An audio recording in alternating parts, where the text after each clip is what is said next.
Sir, आज बहुत बड़ी बैठक होने जा रही है लद्दाख को लेके, जिसमें पूर्ण राज्य के दर्जे की मांग को नेता जो हैं मिलने वाले हैं गृह मंत्री साहब से भी। जो जानकारी हमें मिली है सर। देखिए, प्राइम मिनिस्टर नरेंद्र मोदी जी या होम मिनिस्टर साहब हमारे अमित शाह जी, जम्मू कश्मीर हो लद्दाख हो, उनके लोगों को खुद देखते हैं। और आपने लद्दाख की बात करी है। लद्दाख का बड़ी दरीना मांग थी यूटी की। तो अगर नरेंद्र मोदी जी प्राइम मिनिस्टर देश के नहीं बनते हाँ। तो आने वाले 50 साल उनको यूटी भी नहीं मिलता। और यूटी के साथ साथ वहाँ की जो लोकल खित्ते की जबानें हैं उनको मान्यता दी गई। उसके बाद आस्ता आस्ता जिले बढ़ाए, जी। एक करके इंफ्रास्ट्रक्चर हम यूनिवर्सिटी की तरफ बढ़े, और बाकी चीजें, महिलाओं को रिजर्वेशन दी वहाँ जो कौंसल है। बाकी लद्दाख के लोग मासूम हैं, कुछ लोग हैं जो उनको प्रभोग करते हैं, लेकिन बातचीत या पीसफुल एनवायरनमेंट से एहतजाज करना ये डेमोक्रेटिक राइट होता है, और नरेंद्र मोदी जी की सरकार में ये रहता है। लेकिन आप क्या सर क्या मानते हैं कि मिलना चाहिए, क्योंकि जम्मू कश्मीर के लिए भी जो है लगातार इसकी डिमांड की जा रही है। देखिए, जम्मू कश्मीर के लिए, जम्मू कश्मीर तो स्टेट था, हाँ। और एब्रोगेशन के बाद यूटी एक इंतहाई संगीन उसमें बीच में, मतलब सिक्योरिटी पॉइंट ऑफ व्यू से, ब्लडशेड में, लॉलेसनेस में, कैलेंडर लगते थे, बच्चे स्कूलों के बजाय स्टोनिंग करते थे, कब्रस्तानों पे वो होता था, ज्यादा रौनक होती थी शमशान घाट पे। लेकिन नरेंद्र मोदी जी ने जब से ये एब्रोगेशन कराया उसके बाद आ, सारी चीजें एक एक करके ठीक हुई। अब बच्चे स्कूल में जाते हैं, अब कब्रस्तानों पे या शमशान घाट पे इतना वो नहीं है। तो हर चीज उनको प्राइम मिनिस्टर साहब ने और होम मिनिस्टर साहब ने कमिटमेंट करा है। लेकिन इन सब पेचीदगियों से जम्मू कश्मीर बाहर आया है। इंटरनेशनल कम्युनिटी ने भी विजिट करा है एब्रोगेशन के बाद। इंटरनेशनल इन्वेस्टर वहां इन्वेस्ट करना चाहते हैं। तो जम्मू कश्मीर को मिलेगा, लेकिन जो लोग दे नहीं सकते वो उनके नुक्ते निकालते रहते हैं। उससे आज जम्मू कश्मीर की जनता उनको ज्यादा सीरियस भी नहीं लेते। राणा साहब, उपचुनाव को लेके क्या कहेंगे, क्योंकि वोटिंग का दिन नजदीक आ रहा है, क्या तैयारी है, क्या लग रहा है? देखिए, भाई इलेक्शन में हमें उम्मीद है कि हम्म। हमारे बड़े कदावर नेता थे देवेंद्र सिंह राणा जी, हम्म। नगरोटा कंस्टिट्यूंसी जम्मू क्षेत्र में है। तो होपफुली लोगों ने मन बनाया है कि देश के वजीर आजम को जो विकसित भारत है, लोगों का मन रहता है कि दिल्ली को वोट दिया जाए। और नरेंद्र मोदी जी रहनुमाई कर रहे हैं एनडीए की।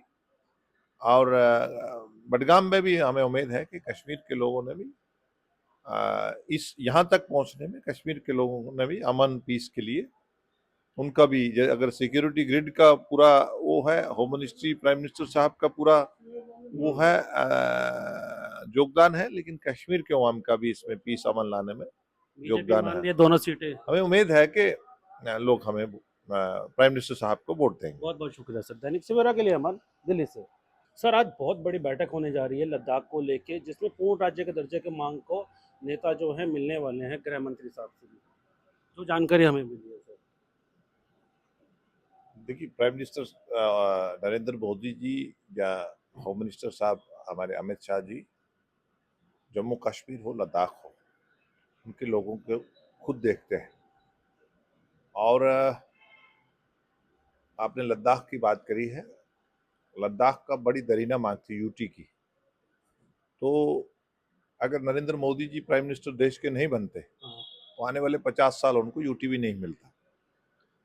और यूटी के साथ साथ वहाँ की जो लोकल खित्ते की जबानें हैं उनको मान्यता दी गई। उसके बाद आस्ता आस्ता जिले बढ़ाए, जी।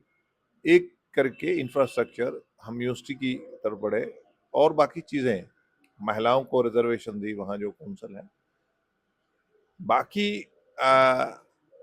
लद्दाख के लोग मासूम हैं, कुछ लोग हैं जो उनको प्रभोग करते हैं, लेकिन बातचीत या पीसफुल एनवायरनमेंट से एहतजाज करना ये डेमोक्रेटिक राइट होता है, और नरेंद्र मोदी जी की सरकार में ये रहता है। लेकिन आप क्या सर क्या मानते हैं कि मिलना चाहिए, क्योंकि जम्मू कश्मीर के लिए भी जो है लगातार इसकी डिमांड की जा रही है। देखिए, जम्मू कश्मीर तो स्टेट था, हाँ। और एब्रोगेशन के बाद यूटी एक इंतहाई संगीन उसमें बीच में मतलब सिक्योरिटी पॉइंट ऑफ व्यू से, ब्लडशेड में, लॉलेसनेस में, कैलेंडर लगते थे, बच्चे स्कूलों के बजाय स्टोनिंग करते थे, कब्रिस्तानों पे वो होता था, ज्यादा रौनक होती थी शमशान घाट पे। लेकिन नरेंद्र मोदी जी ने जब से ये एब्रोगेशन कराया उसके बाद आ, सारी चीजें एक एक करके ठीक हुई। अब बच्चे स्कूल में जाते हैं, अब कब्रिस्तानों पे या शमशान घाट पे इतना वो नहीं है। तो हर चीज उनको प्राइम मिनिस्टर साहब ने और होम मिनिस्टर साहब ने कमिटमेंट करा है। लेकिन इन सब पेचीदगियों से जम्मू कश्मीर बाहर आया है। इंटरनेशनल कम्युनिटी ने भी विजिट करा है एब्रोगेशन के बाद। इंटरनेशनल इन्वेस्टर वहां इन्वेस्ट करना चाहते हैं, तो जम्मू कश्मीर को मिलेगा। लेकिन जो लोग दे नहीं सकते वो नून के नुक्ते निकालते रहते हैं, उससे आज जम्मू कश्मीर की जनता उनको ज्यादा सीरियस भी नहीं लेते। राणा साहब, उपचुनाव को लेके क्या कहेंगे, क्योंकि वोटिंग का दिन नजदीक आ रहा है, क्या तैयारी है, क्या लग रहा है? देखिए, भाई इलेक्शन में हमें उम्मीद है कि हम्म, हमारे बड़े कदावर नेता थे देवेंद्र सिंह राणा जी, हम्म, नगरोटा कंस्टिट्यूंसी जम्मू क्षेत्र में है। तो होपफुली लोगों ने मन बनाया है कि देश के वजीर आजम को जो विकसित भारत है, लोगों का मन रहता है कि दिल्ली को वोट दिया जाए, और नरेंद्र मोदी जी रहनुमाई कर रहे हैं एनडीए की।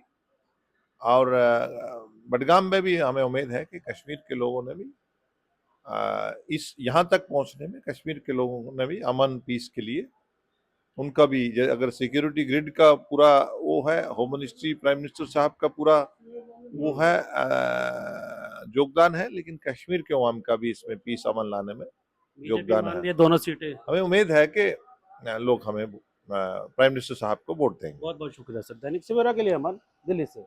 सर, आज बहुत बड़ी बैठक होने जा रही है लद्दाख को लेके, जिसमें पूर्ण राज्य के दर्जे के मांग को नेता जो है मिलने वाले हैं गृह मंत्री साहब से भी, जो जानकारी हमें मिली है सर।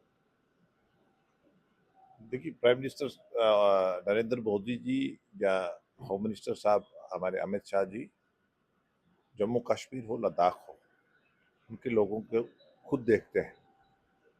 और आपने लद्दाख की बात करी है, लद्दाख का बड़ी दरीना मांग थी यूटी की। तो अगर नरेंद्र मोदी जी प्राइम मिनिस्टर देश के नहीं बनते हाँ। तो आने वाले 50 साल उनको यूटी भी नहीं मिलता। और यूटी के साथ साथ वहाँ की जो लोकल खित्ते की जबानें हैं उनको मान्यता दी गई। उसके बाद आस्ता आस्ता जिले बढ़ाए, जी। एक करके इंफ्रास्ट्रक्चर हम यूनिवर्सिटी की तरफ बढ़े, और बाकी चीजें, महिलाओं को रिजर्वेशन दी वहाँ जो कौंसल है। बाकी लद्दाख के लोग मासूम हैं, कुछ लोग हैं जो उनको प्रभोग करते हैं, लेकिन बातचीत या पीसफुल एनवायरनमेंट से एहतजाज करना ये डेमोक्रेटिक राइट होता है, और नरेंद्र मोदी जी की सरकार में ये रहता है। लेकिन आप क्या सर क्या मानते हैं कि मिलना चाहिए, क्योंकि जम्मू कश्मीर के लिए भी जो है लगातार इसकी डिमांड की जा रही है। देखिए, जम्मू कश्मीर तो स्टेट था, हाँ। और एब्रोगेशन के बाद यूटी एक इंतहाई संगीन उसमें बीच में मतलब सिक्योरिटी पॉइंट ऑफ व्यू से, ब्लडशेड में, लॉलेसनेस में, कैलेंडर लगते थे, बच्चे स्कूलों के बजाय स्टोनिंग करते थे, कब्रिस्तानों पे वो होता था, ज्यादा रौनक होती थी शमशान घाट पे। लेकिन नरेंद्र मोदी जी ने जब से ये एब्रोगेशन कराया उसके बाद सारी चीजें एक एक करके ठीक हुई। अब बच्चे स्कूल में जाते हैं, अब कब्रिस्तानों पे या शमशान घाट पे इतना वो नहीं है। तो हर चीज उनको प्राइम मिनिस्टर साहब ने और होम मिनिस्टर साहब ने कमिटमेंट करा है। लेकिन इन सब पेचीदगियों से जम्मू कश्मीर बाहर आया है। इंटरनेशनल कम्युनिटी ने भी विजिट करा है एब्रोगेशन के बाद। इंटरनेशनल इन्वेस्टर वहां इन्वेस्ट करना चाहते हैं, तो जम्मू कश्मीर को मिलेगा। लेकिन जो लोग दे नहीं सकते वो नून के नुक्ते निकालते रहते हैं, उससे आज जम्मू कश्मीर की जनता उनको ज्यादा सीरियस भी नहीं लेते। राणा साहब उपचुनाव को लेके क्या कहेंगे, क्योंकि वोटिंग का दिन नजदीक आ रहा है, क्या तैयारी है, क्या लग रहा है? देखिए, भाई इलेक्शन में हमें उम्मीद है कि हमारे बड़े कद्दावर नेता थे देवेंद्र सिंह राणा जी, नगरोटा कंस्टिट्यूंसी जम्मू क्षेत्र में है। होपफुली लोगों ने मन बनाया है कि देश के वजीर आजम को जो विकसित भारत है, लोगों का मन रहता है कि दिल्ली को वोट दिया जाए, और नरेंद्र मोदी जी रहनुमाई कर रहे हैं एनडीए की। और बडगाम में भी हमें उम्मीद है कि कश्मीर के लोगों ने भी इस यहाँ तक पहुंचने में, कश्मीर के लोगों ने भी अमन पीस के लिए उनका भी, अगर सिक्योरिटी ग्रिड का पूरा वो है, होम मिनिस्ट्री प्राइम मिनिस्टर साहब का पूरा वो है योगदान है, लेकिन कश्मीर के अवाम का भी इसमें पीस अमन लाने में बीजेपी योगदान मान है। रही है दोनों सीटें। हमें उम्मीद है कि लोग हमें प्राइम मिनिस्टर साहब को वोट देंगे। बहुत बहुत शुक्रिया सर। दैनिक सवेरा के लिए अमन, दिल्ली से।